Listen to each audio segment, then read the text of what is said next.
तो एक तांडा आहे रेवा तांडा म्हणून. मग तिथे माझा जन्म झालेला आहे. तिथंच माझं बालवाडी ते 4थीपर्यंत शिक्षण झाले तिथल्याच जिल्हा परिषद प्राथमिक शाळेमध्ये. तिथून पुढे असं झालं की आता तेव्हा अशी मेंटॅलिटी झाली की अरे आपल्याकडे होणारच नाही. नीट म्हणजे खूपच काही मोठी गोष्ट आहे. आज आपण अशा एका व्यक्तिमत्वाला इन्व्हाइट केले आलेलं आहे त्याच्या छोट्याशा गावातून आणि अशा जिल्ह्यातून ज्याला की गुन्हेगारीचं माहेरघर म्हटलं जातंय. त्याचे आईवडील शेती करतात. अशा बॅकग्राऊंडमधून येऊन सुद्धा नीटमध्ये 403 मार्कापासून ते 616 मार्क इतकी मोठी झेप घेऊन त्याच्या आईवडिलांचं स्वप्न पूर्ण केलंय. उमेशचं स्वागत आहे आजच्या एपिसोडमध्ये. धन्यवाद सर. तर तुला नीटमध्ये मार्क्स किती होते? 616. 616. तुझा कितवा अटेम्प्ट होता हा? दुसरा अटेम्प्ट होता. अच्छा. मग तू कुठं केलेला अभ्यास वगैरे? माझा जो मूळ गाव आहे तो बीड जिल्ह्यातील परळी तालुक्यातील एक छोटंसं खेडेगाव आहे. म्हणजे तांडा आहे. तांडा म्हणजे असं की जिथं पर्टिक्युलरली बंजारा समाजाचे लोक राहतात. तो एक तांडा आहे रेवा तांडा म्हणून. मग तिथे माझा जन्म झालेला आहे. तिथंच माझं बालवाडी ते 4थीपर्यंत शिक्षण झाले तिथल्याच जिल्हा परिषद प्राथमिक शाळेमध्ये. शाळेमध्ये आपल्याला माहिती आहे की खेडेगावातल्या शाळेमध्ये कसं असतं ना सर की पहिलीला म्हणजे एकच शिक्षक, दुसरीला एकच शिक्षक, तिसरीला प्रत्येक वर्गाला? प्रत्येक वर्गाला एक शिक्षक. तसंच त्या शाळेमध्ये होतं. आणि त्या शाळेचे मुख्याध्यापक होते स्वामी सर, जे की लातूरचे होते.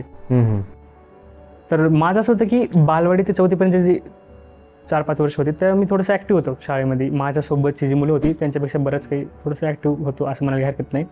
आणि हीच गोष्ट त्या सरांच्या लक्षात आली. पण होतं असं की आता खेडेगावामध्ये सर कसं सगळी लोक शेती करतात. माझ्या घरचे पण शेतीच करतात. अच्छा, म्हणजे फॅमिली बॅकग्राऊंड पण तेच आहे, शेतीच करतात. मग आता वडिलांचं असं होतं की आता ती शेती करायची. मग त्यांना काही शिक्षणाबद्दल एवढी काही माहिती नाही. त्यांचं पण काही शिक्षण नाही झालं. वडिलांचं शिक्षण पण 10वीपर्यंत झालेलं आहे. मम्मीचं शिक्षण पण काही झालेलं नाही आहे बऱ्यापैकी. मग घरात असं कोणी शिकलेलंच नाही आहे. पूर्ण फॅमिलीमध्ये कोणी शिकलेलं नाही आहे. एज्युकेशनचं बॅकग्राऊंडच नव्हतं असं. आणि ती फक्त माझ्या फॅमिलीमध्ये असं नाही आहे. पूर्ण जो काही तांडा आहे ते पूर्ण तांड्यामध्ये खूप असं क्वचित लोक आहेत. एखाद ते 2-3 जण असतील जे शिकलेले आहेत. मग तू आला कसा, पुढं कसा आला मग तिथून? कोणी म्हणजे काय वाट दाखवली तुला कशी? सर तेच शाळेमध्ये असताना मी थोडंसं ॲक्टिव्ह होतो. ही गोष्ट त्या शाळेतले जे मुख्याध्यापक होते स्वामी सर, त्यांना लक्षात आलं की हा जरासा आहे ॲक्टिव्ह. याला जर आपण मार्ग दाखवलं तर करू शकतो काहीतरी त्याच्या आयुष्यामध्ये चांगलं, स्वतः पुढे काहीतरी जाऊन करू शकतो असं त्यांना वाटलं. मग 4थीपर्यंत शिक्षण झालं आणि 5वीला कुठेतरी, आता 5वीला शाळा नव्हती तांड्यावरती. तर मग ते असं होतं की आसपास एकतर तालुक्याच्या गावी किंवा जिल्ह्याच्या ठिकाणी लातूरला हरंगुळला एक शाळा आहे, जनकल्याण निवासी विद्यालय, RSSची शाळा आहे. हो. तर त्या शाळेमध्ये ॲडमिशन घ्यायचं म्हणलं तर तिथे एक एक्झाम द्यावी लागते. 5वीला मला 5वीसाठी पण एक्झाम आहे? 5वीसाठी पण एक्झाम आहे. जसं नवोदयची एक्झाम असते तसंच तिथे पण एक्झाम असते. एक एंट्रन्स टेस्ट घेतली जाते ती 4थीच्या सिलेबसवरती. तर सरांनी मला ती एक्झाम द्यायला लावलेली 10 जून 2015 रोजी. मला आणखीन मला दिवस लक्षात आहे. एवढी तारीख कशी काय एकदम अशी लक्षात? त्याच्या अगोदर कधी सर ते गाव सोडून कधी आलो नाही ना बाहेर. कधी आसपास परळी, नंतर सोनपेठ, छोटेसे ही गावं इथपर्यंतच गेलेलो. लातूर वगैरे आणि झालं परभणी, बीड अशा ठिकाणी. तर झालं असं फर्स्ट टाईम छत्रपती शिवाजी महाराज चौकात मी आलेलो. मला ते पण आणखी लक्षात. तिथं बाजूला बँगलोर बेकरी आहे, तिथे मी समोसा खाल्लेला. ते भरपूर काही लक्षात आहे आणखीन. म्हणजे तो दिवस खूपच चांगला होता तुझ्या मताने? खूप चांगला. तिथूनच संपूर्ण आयुष्याला एक वळण मिळालं. मग तिथनं त्या शाळेवरती गेलो, तिथे एक्झाम दिली. पण मी त्या एक्झाममध्ये पास नाही झालो किंवा मी सिलेक्ट नाही झालो त्या शाळेत. नाही झालो. तरी तुझे लक्षात आहे तो दिवस? लक्षात आहे. कारण ते फर्स्ट टाइम होतं ना की जेव्हा मी लातूरला आलो किंवा ते छोटेसे खेडेगावातून कुठेतरी चांगल्या ठिकाणी आलो. ते खूप असं एक्साइटिंग होतं माझ्यासाठी त्यावेळेस की आलो. आणि माझ्या आसपासच्या सगळ्या मुलांमध्ये मी पहिला होतो जो की इथे येणार लातूरमध्ये माझ्या वर्गातल्या त्यावेळेस. त्या विद्यानिकेतन गुरुकुल अकॅडमी, जे की एक हॉस्टेल होतं, रहिवासी हॉस्टेल विद्यार्थ्यांचं. बाहेरचे लोक म्हणजे बाहेरचे विद्यार्थी तिथे राहायचे. मग मी तिथं गेलो, तिथं राहिलो. तिथं 5वीला गेलो. 5वी, 6वी, 7वी तिथं 3 वर्ष राहिलो मी. तिथून स्वामी विवेकानंद विद्यालय MIDC लातूर, माहीत असेल आपल्याला, विवेकानंद. हो. तिथे 8वी, 9वी, 10वी पण शिक्षण माझं तिथं झालं. मग 10वीला मार्क? सर 10वीला मार्क मिळाले तसे आम्हाला 84.60%. पण आमची परीक्षा वगैरे काही झाली नव्हती.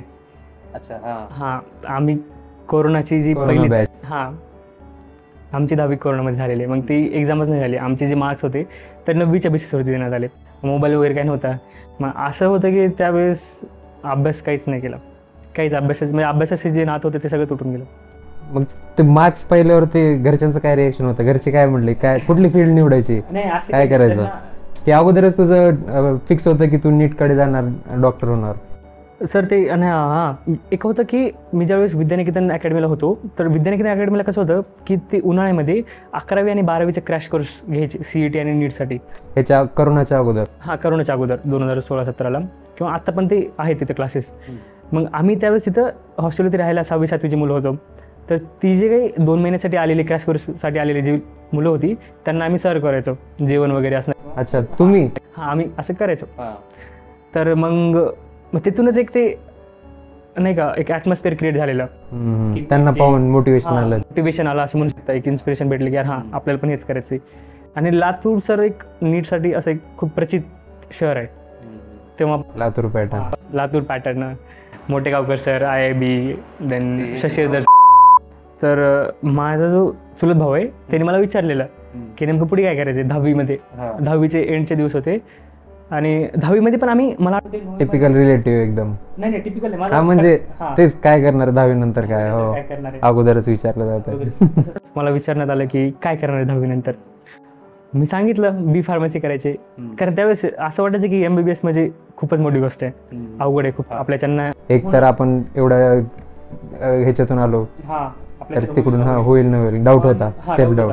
पण ते कसं होतं ना त्यावेळेस अरुण राठोड म्हणून आमच्याच गावातले माझे एक भाऊकीतलेच एक भाऊ होते आमचे मोठे. ते 2014ला लागलेले MBBSला 2014 बॅचला. हां GMC संभाजीनगरसाठी 2014 बॅचची होती ते.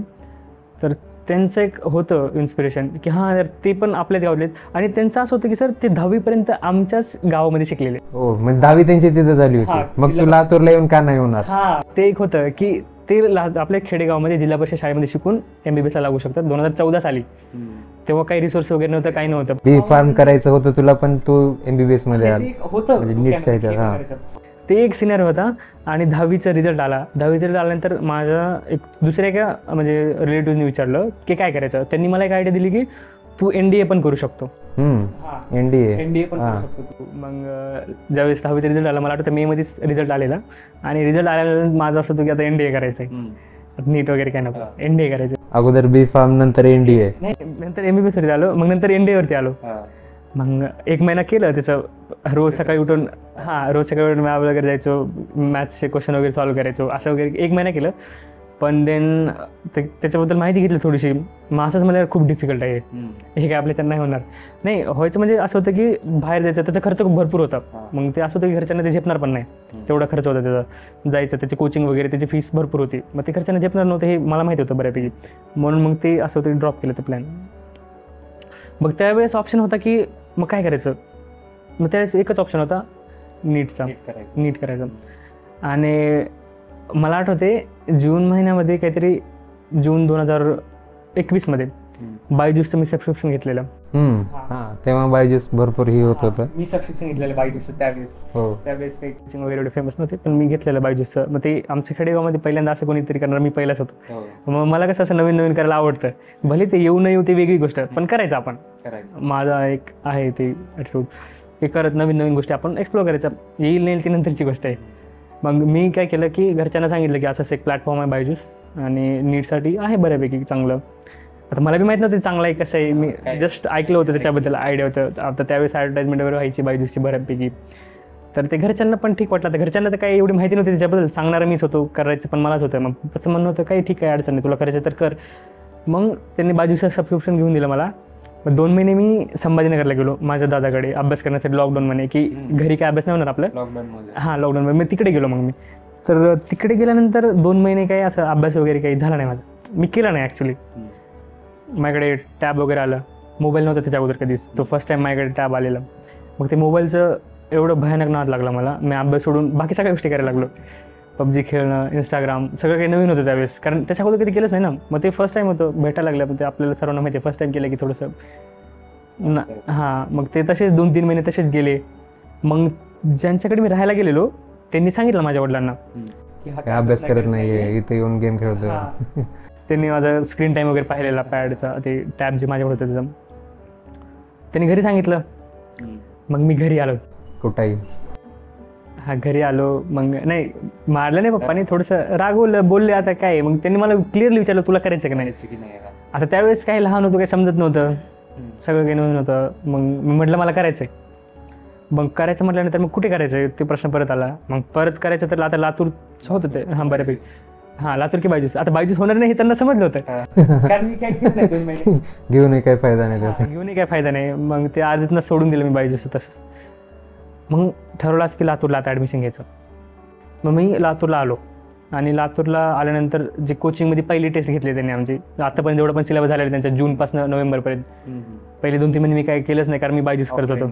हां मग ते जेवढं झालं त्याच्यावर त्यांनी टेस्ट घेतली आणि पहिल्या टेस्टमध्ये मला आठवते मला 198 मार्क पडले. 198. आणि तुला मागच्या नीटमध्ये किती होते? 616 पहिले. हां डेट पण मला लक्षात आहे, आणखी 7 नोव्हेंबर 2021. तिथून पुढे असं झालं की आता तेव्हा अशी मेंटॅलिटी झाली की अरे आपल्याकडे होणारच नाही. नीट म्हणजे खूपच काही मोठी गोष्ट आहे. कट ऑफ पण जास्तीच होता तेव्हा. कट ऑफ जास्तीच होता. आणि सर सोबतची जी मुलं होती ना ती खूपच कॉम्पिटेटिव्ह होती.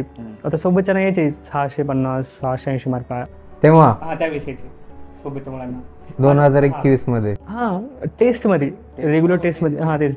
माझं एक म्हणजे आमच्याच गावापासून एक 3-4 किलोमीटर ते गवळपिंपरी म्हणून एक गाव आहे. त्या गावचं अक्षय म्हणून माझा मित्र होता एक. त्याला नीटमध्ये 690 मार्क पडले आणि त्याचा टेस्टमध्ये रेग्युलर स्कोअर असायचा 700 705 710 असं, म्हणजे रेग्युलर टेस्टमध्ये कोचिंगच्या. मग त्याला मी कम्पेअर करायचो की यार हा कुठे आणि मी कुठे आहे. मग ते मला असं खूपच असं डिप्रेसिंग फेज झालेलं ते. आणि मी असं सोडून दिलं होतं की अरे काय होणार नाही आपल्याकडनं. मग सर डिसेंबर महिन्यामध्ये मला आठवते न्यूरल कंट्रोल अँड कोऑर्डिनेशन नावाचा चॅप्टर सुरू झाला. स्वामी सर, पवन स्वामी सर, अगेन स्वामी सर नावाचीच व्यक्ती आली माझ्या आयुष्यामध्ये. पवन स्वामी सर एका कोचिंगमध्ये शिकवतात IIB. त्या कोचिंगमध्ये त्याने चॅप्टर शिकवायला सुरू केला आणि ते मला पहिलं म्हणजे सुरुवातीपासून मी अटेंड केला. त्याच्या अगोदर कुठलेच चॅप्टर मी स्टार्टिंगपासून अटेंड केले नव्हते, म्हणून मला समजतच नव्हत्या गोष्टी. ते लिंकच लागले नाही कधी. मग ती मजाच येत नव्हती अभ्यासाची. मग ते चॅप्टर ते फक्त बायोलॉजीचं लेक्चर करायचं मी त्यावेळेस, कारण तेच समजायचं. हां कारण फिजिक्स केमिस्ट्रीचं तर काहीच कळत नव्हतं मला. बायोलॉजीचं लेक्चर अटेंड करायला लागलो. मला ते थोडं इंटरेस्टिंग वाटायला लागलं, कारण सगळं काही आपल्याशी रिलेटेड होतं की यार आपला मेंदू कसं काम करतं, आपल्या डोक्यामध्ये विचार कसे येतात, हे सगळं काही सर समजावून सांगत होते. आणि मला थोडंसं ते इंटरेस्टिंग वाटायला लागलं आणि तिथून गोष्टी कुठं चेंज झाल्या माझ्यासाठी. मग मी ते मला मजा यायला लागली गोष्टी करायला लागला. दररोज लेक्चरला जायचं, अटेंड करायचं, समजायला लागलं, मजा लागली. मी घरी जाऊन प्रश्न पण सोडवायचो त्याचे. त्यावेळेस फक्त बायोलॉजीचा अभ्यास करायचो मी. 11वीमध्ये शेवटपर्यंत तेच केलं. आणि 11वीच्या शेवटला ज्यावेळेस 12वी मला वाटतं मार्चमध्ये स्टार्ट होणार होती आमची, आणि शेवटला एक टेस्ट झाली, तर त्या टेस्टमध्ये मला 480 मार्क मिळाले 11वीच्या शेवटला. 11वीच्या शेवटला तिथं कुठंच वाटलं की नाही आहे एक चान्स आहे, आपण करू शकतो, आपण एक फर्स्ट घेऊ शकतो, आपण करायला काही अडचण नाही. मग आता लागल ना मग. आणि त्यावेळेस पप्पांना पण माहिती असं, म्हणजे घरच्यांना वाटत होतं, घरी मार्क जायचे कोचिंगमधनं. मग त्यांना पण माहिती होतं की यार काय होणार नाही मुलांकडून. हां नाही असं काही नाही, चान्सचा विषय नव्हता, पण त्यांना माहिती अशी अपेक्षा नव्हती माझ्याकडनं की हे करायलाच म्हणून. हां त्यांना अपेक्षा तर नव्हती. मग ते म्हणायचं ठीक आहे अभ्यास करत चालू आहे तर तसं करत राहा.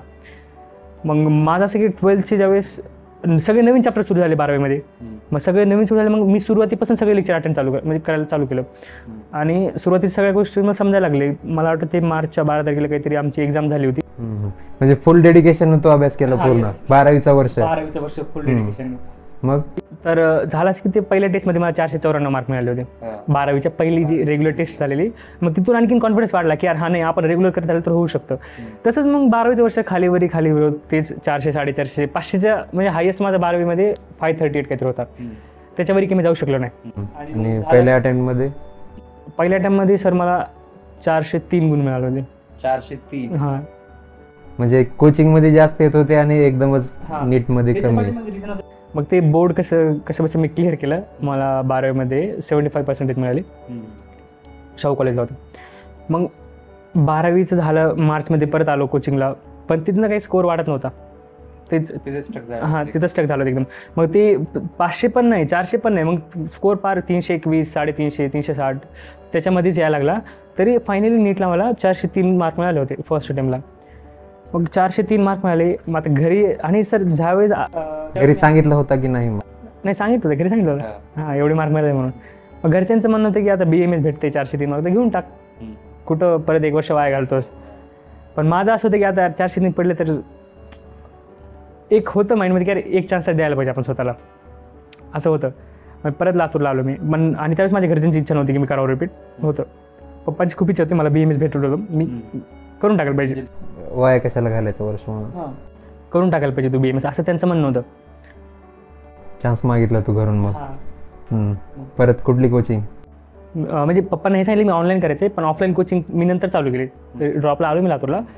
मग ज्या कोचिंगमध्ये मी 11-12 शिकायला होतो का, त्या कोचिंगचे एक टीचर होते जे मला ओळखायचे बऱ्यापैकी, कारण मी 11-12 त्या कोचिंगमध्ये जाऊन रेग्युलरली रीडिंगमध्ये बसून अभ्यास करायचो. मग त्यांची एक ओळख झालेली की हां हे विद्यार्थी ॲक्टिव्ह आहे आपल्याच कोचिंगचा आहे.